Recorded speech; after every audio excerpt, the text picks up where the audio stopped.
What is up, everybody, and welcome to the Pro Wrestling Podcast with me, David Garza. I have a really cool guest with me here today. He's also in the from the Chicagoland area. I've seen him in lots of shows like CSW, Gallo, Warrior Wrestling, all that good stuff. He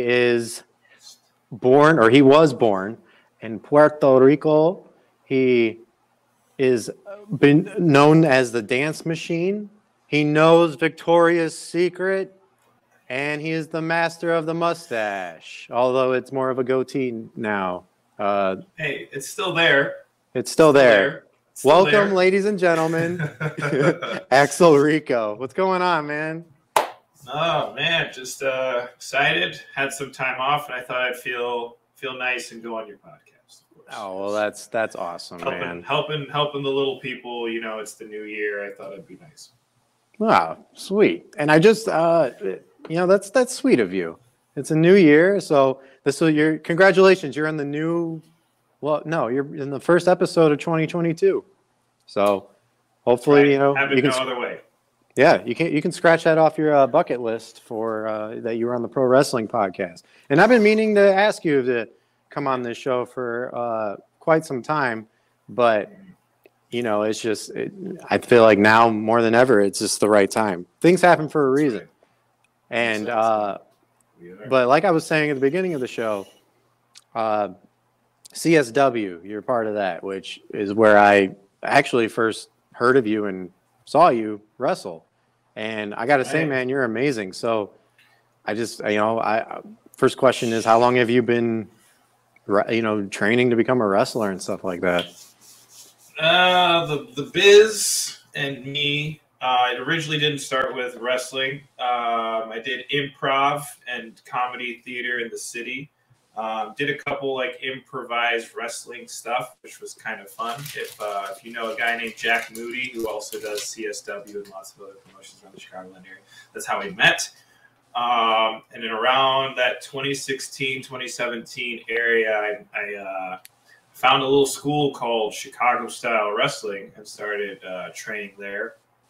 About a year or so after, then I started, becoming some weird character guy with a mustache, and but he had short hair, and his name was Axel as well. But now, it is crazy to me that it's been so long, because I can remember those days as if they were just yesterday. And now here we are, where I am, part of the main roster of Chicago Style Wrestling, or CSW, Gala Lucha Libre, and I'm joining all these other parts all over. I even say America now, because, who knows where you'll see Axel Rrrrico in other states. Yeah. I was about to ask you, are you just mainly in Chicago, the Chicago area? Because everywhere I go, you seem to go. I just saw you recently at AAW. That's right. Right now, Chicago's the main place. That's where I reside. That's where I train. That's where I get better at my craft, as they say. But doing a lot of shows now here in Chicago, Wisconsin, been doing some stuff in Indiana. And, I don't want to spoil anything, but, I could be going even more out of state. Who knows? Oh, really? More out of state. More out of state. Out of mind, out of state, everything. Cool, man. I'm excited for that. I'm excited for you. That's pretty dope. What is Victoria's Secret, though? Now that I have you here. I mean, if I told the world, that would it's just me. Is it? Yeah. No. Yeah. I know. I see that. I see you on Instagram and all that stuff, and you're following other people, and they follow you. So I don't think I can disclose this information, because it's like one of the things that make me different. And if everybody and their mother and all the girls that you follow on Instagram know, then I can't really. That's a lot of information that I can't disclose. I'm so sorry. Oh, well, I know. No, I appreciate that. That was good. I like that. I almost fell for it. I thought about it. I thought about telling you. But me and Victoria, we go way back. So okay.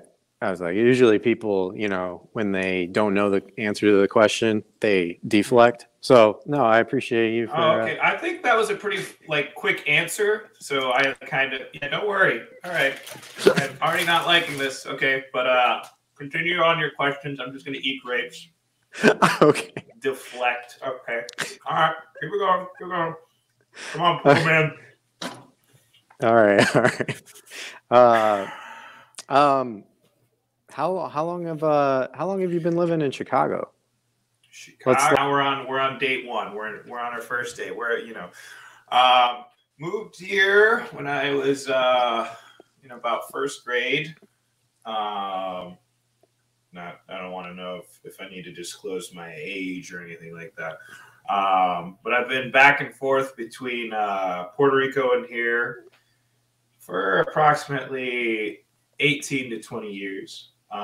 So living in Chicago for about that much time.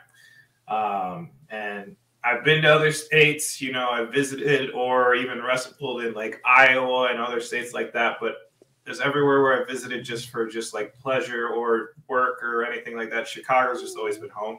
Mm-hmm. There's just the most things to do, you know, like I just love it here. So I don't know if I'm going to be going anywhere soon. I mean, if I could move my whole world that I know of like professional wrestling, friends and all that stuff to like Puerto Rico, I'd do it in a heartbeat because I cannot stand winters in Chicago. That's my only bad thing with Chicago. I love it to death. Love everything about it. Love summer, spring, fall, but just something between December till sometimes March is just kind of the worst. It's a downer, man. Yeah, It really is a I downer. totally agree. It used to be fun when we were kids, and then it just got shoveling and slipping on roads. Yeah, it's not a good time. It's not a good time. Not a fun time at all, my friend. So yeah, that's interesting that you know you not only did you mention that you lived here, but you also mentioned before that you did a lot of theater and improv. So I did. So just kind of want to know, like, how do you implement that in most of your like matches or promos?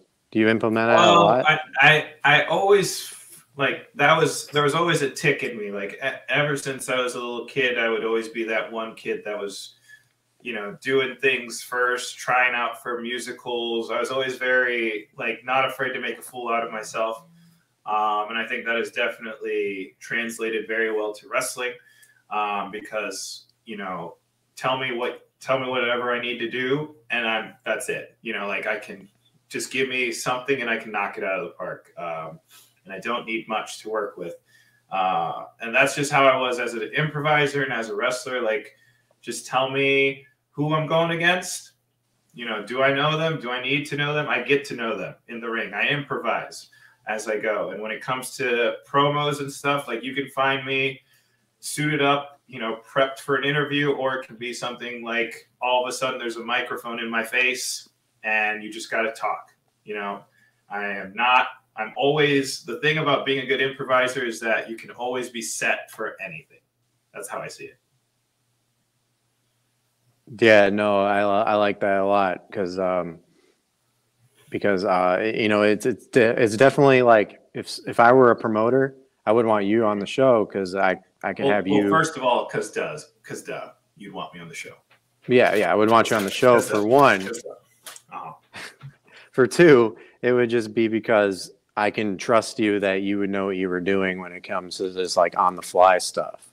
Correct. You know what I mean? So one of the matches that wasn't supposed to be on the card was a couple weekends ago over at Warrior Wrestling was not announced. Yeah. You came out in a fatal 4-way with Gringo Loco, Sky Blue, and Billy Starks and all that. Yep. So was that part of the improv thing? Like, did you have to come with something on the fly, or was it? That was a fun little day. You know, around about 9 o'clock, I got a message from some good people. I love Warrior Wrestling. I love their everything that they're a part of, the production team, the staff, all the wrestlers except for Sky Blue. And when they reached out to me, you know, I was like super far away in North Nowhere, Illinois. And the second I saw that message, I knew I had to be there. I didn't care what they had for me. They didn't tell me what they had for me. They just said, hey, we got a spot. Do you want to take it? I was already in the car, moving and grooving with what I had to do just so that I could be there. That was a very crazy, stressful day. But the second my music hit and I saw people, notice me and try to give me high fives, and I immediately swerved them. It was as if the whole day didn't matter, and that was the best moment of that day. And it was definitely a highlight of my 2021, being able to warrior for that crowd and just being in that production. And, props to Gringo and Billy, all three of us in that ring, the only ones that mattered. We really stole the show. It's a wonderful show. Loved that match. I noticed that you're... I have no idea how it ended. I thought I blacked out for a little bit. And that Perch guy was doing weird things, but whatever. Great show. I think you're doing a lot of glossing over of Sky Blue, and I believe that she ended up winning that match. I thought can we do a side note, not with the podcast thing? I told you not to freaking bring up her name, and you're bringing it up a whole lot, okay, buddy? I brought it up once, actually. CC'd on the email. We talked about this. Yeah. Maybe you mentioned that you didn't like her. You never said not to bring her up. Can you edit this out, because this is just absolutely freaking ridiculous right now. I'm very upset. I can't. I don't know how to work that sort of thing. We're doing this live. All right. We're doing okay. Hello. All right, sorry guys, welcome back.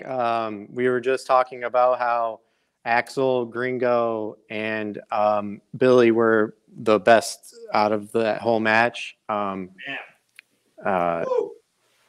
that's my opinion about the whole thing. So, man, finally someone says it right. Fantastic. I love this show. Love it. Yeah. So wanted to kind of get more about, because you said your family's from Puerto Rico, you're from Puerto Rico. So how did your wrestling? Were you wrestling when the whole hurricane happened? So that was kind of one, when I found because during that time, during the hurricane in 2016 into 2017, my theater and a lot of the theaters that I was a part of either kind of stopped, performing, because there was just also a lot of stuff going on in the theater world as well. So I was just always looking for an outlet, because theater was my it's, you have your 9-to-5 stressful things. You got to do this, bills. But the second I would touch the stage for theater, it was kind of my home away from the grind.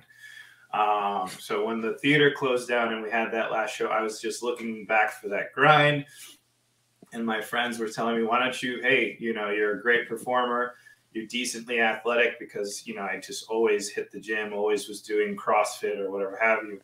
Have you ever thought about actually doing the wrestling? It's you're such a big fan. Even my family was dude, we've been watching WCW on VHS tapes since you were a baby, Axel. Why don't you just do it? And that's really what pushed me for that. And then I was going to do it that summer. But then when that hurricane hit, my family got hit pretty hard.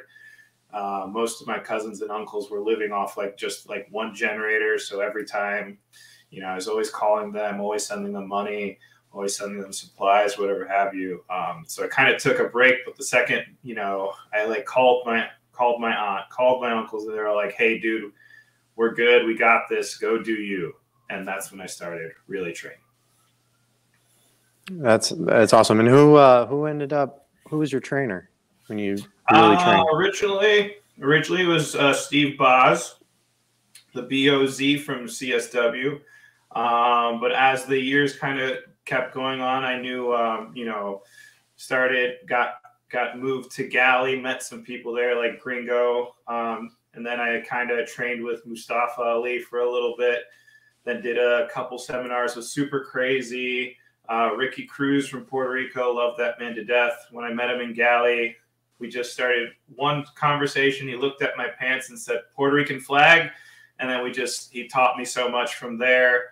Learning from Rhino. We did a seminar together, and I've talked to him throughout shows, just hearing, and just now, like, I've learned from so many people just in the locker room, on top of being in the ring with them. Probably my current favorite little sparring partner, just to tell me spots and what they do in the ring, is right now Mr. Dante Martin. Anytime I have a chance and he's in the area, or if I'm close by and I can go to a ring with him, I'm there, because I just like working with the guy, and that guy's a freaking star. So yeah, it started with the BOZ, but then I just started going to different rings. I wanted to just kind of get a little bit, trying to take from this, take from there. Learned actually a lot from Bryce Benjamin. Big fan of him. Jesus Bryce, what a wonderful dude. And overall, a lot of lucha stuff from Atomico from Galley Lucha. He's the maestro, wonderful human being, and just a whole bunch of people. Just love just learning and picking at brains of people that have been doing the business, but seeing it and doing it through different viewpoints of, obviously I see the wrestling business a little differently than they do, but picking their brains has definitely helped me learn and become a better wrestler, at least a little bit. Yeah. So like with all this knowledge that and all the little tidbits of information that you took, is there, like, if you have a certain opponent, do you use a certain style against them, or is it always the same style that you use? I always have a little style of my own that I consider is very different than anybody. But I kind of see who I'm going against first. I kind of read the room, because my entrance alone kind of sets the pace of who I am. And if I have the people or not, that also kind of establish it. But then once I'm in the squared circle and we take a whole, couple seconds to stare at the person, if I know them or not, then I kind of base my, what I'm going to do next after that. Right. And what would you, you do primarily like, what's your favorite style, I guess? I love learning Lucha Libre. The flippy stuff is stuff, that's tricky, and I can do, but I wouldn't say I'm on the level of, like a Dante Martin, or even like someone from like Manny Cortez, or even like Sabin Gage, where they're a lot more, it looks prettier and it looks nicer than those things that I can do as well, but it just doesn't look as pristine.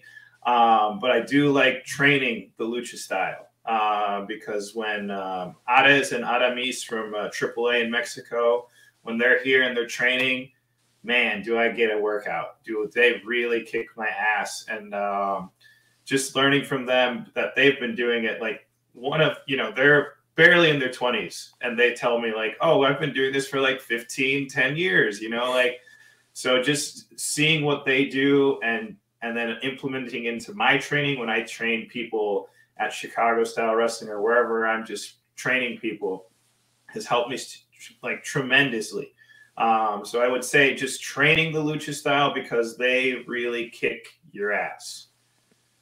So, wow, that's interesting. I didn't, you only been doing this for almost about 5 years now, and you're already training other wrestlers behind the scenes. Yeah. Wow. Yeah. No, that's pretty good. I like that. I don't have a school or anything, but yeah, right? Maybe in the future. Rico school. That actually, don't steal that. Don't steal that. Yeah. Don't steal that. I don't know if you're talking to me. I don't whoever's listening to this, or you, don't steal that. Oh, I got you, man. It's just the same thing with you. Not to change the subject, but we were on the discussion of, we obviously talked about the hurricane in Puerto Rico, and that was obviously a disaster that everybody remembers. But there was another disaster that happened. Now it would be like what, 2 years almost 2 years now, 2.5 years. I have no And idea where this is going. no, but that's the pandemic. So I just wanted to kind of, well, I mean, how was wrestling during that? Kind of, how did that affect you both? You know, did it hurt you anyway, financially, mentally, anything like that? Well, you know, I'll keep my, you know, I always had a job throughout the pandemic, which is, you know, God, you know, thank you. You know, because a lot of people, you know, stuff, especially when it first started, went crazy quick. And I like, you know, thank everybody for helping me out and being there, and that I was employed the whole time. So financially I was fine, but you know, where I was talking about that bug, you know, that bug in my body that just wants to perform and wants to, you know, entertain people, that bug got hit pretty hard.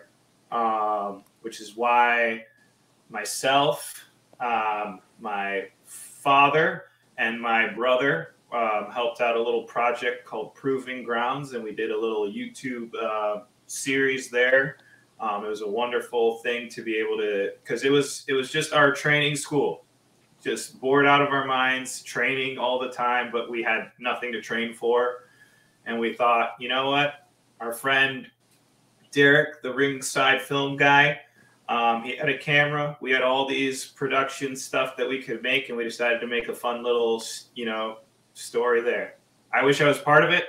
It was mostly my dad and my brother, but it was fun to be a part. Sorry, there was something in my eye. I wasn't just winking. Okay. But it was just like a fun thing to do while we had nothing else to do. And then when it got into not, you know, freezing cold temperatures, the second Chicago style wrestling in Galley had outdoor shows. I didn't care. It was like September going into October where the outdoor shows started happening, and it was being okay. It was starting to get a little chilly, and a lot of people were like, "Man, are you sure you're going to wrestle in that cold?" You know, it's like I just needed it. You know what I mean? It was just one of those things that all the fans wanted to go back to wrestling. They hated seeing the product that was on TV, the no crowds thing. You know, it really overall affected like everything. But the fact that we're finally past it, you know, that we can actually have crowds at least, because like it's crazy how much you even miss those crappy shows that have only 8 people when you've done nothing. Right. But yeah. So financially, I was good. That little bug had a little, you know, was hard. It was definitely hard on everybody, you know. But definitely now with us being able to go back and be safe, you know, because that AAW show was phenomenal. Mm-hmm. This last